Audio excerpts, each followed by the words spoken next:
Hey everyone, Peter Zion here, coming to you from San Diego, where it's, of course, a criminally beautiful day, so I have to spend it all inside. Anywho, I wanted to talk a little bit about how the Russians are doing during this war. It's not going great for them. The Ukrainians seem to be more nimble, have better logistics, or better able to absorb tech, and that's that last piece that reminds me of other things that have happened in Russian history. We're seeing the Ukrainians adapting to new technical changes, especially when it comes to drone warfare and better intelligence, in a way the Russians just seem incapable of mirroring or even adapting to this point. That still doesn't change my overall assessment that ultimately the Russians are going to overwhelm the Ukrainians. We're now involved in an artillery duel in Ukraine's east, and it's open and it's flat and there's nowhere to hide, and stingers are of less use, and this is the sort of war that the Russians actually train for and excel at. I don't think it's going to be a great couple of weeks for the Ukrainians moving forward, especially into May. But the seeming technical ineptitude of the Russian forces is more than a minor issue. It's also reflected in Russian history.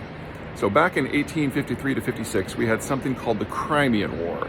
And the specifics of how it got set up are not really the big deal here. The point is that we had some early industrializers, most notably the Brits and the French, who were going to war with a technically lagging power, the Russians, in Crimea.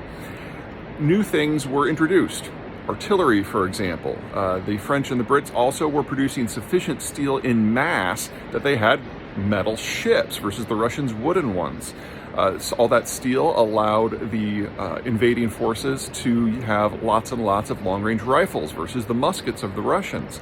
The French and the Brits also had things like early medical industrial technologies that allowed them to have sanitary hospitals so that fewer of their troops would die.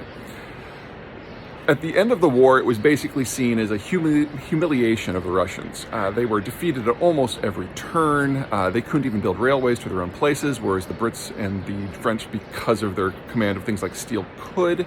And so eventually we had the French and the Brits scooting around on rail within Russian territory faster than the Russians could.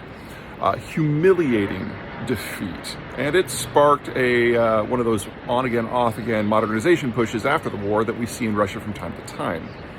Now, the point of all of this is that the Russians always are on the back foot when it comes to technology.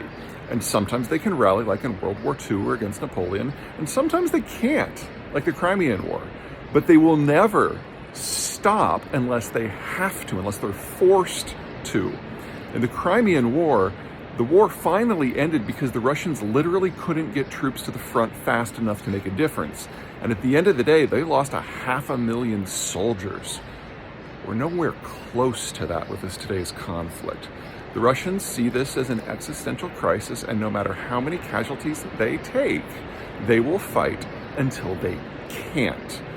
So we are only in the very opening act of this conflict. We have a long way to go, regardless of whether the Ukrainians can hold the line or not. This is going to last months, probably years. Okay, that's it for me. Until next time.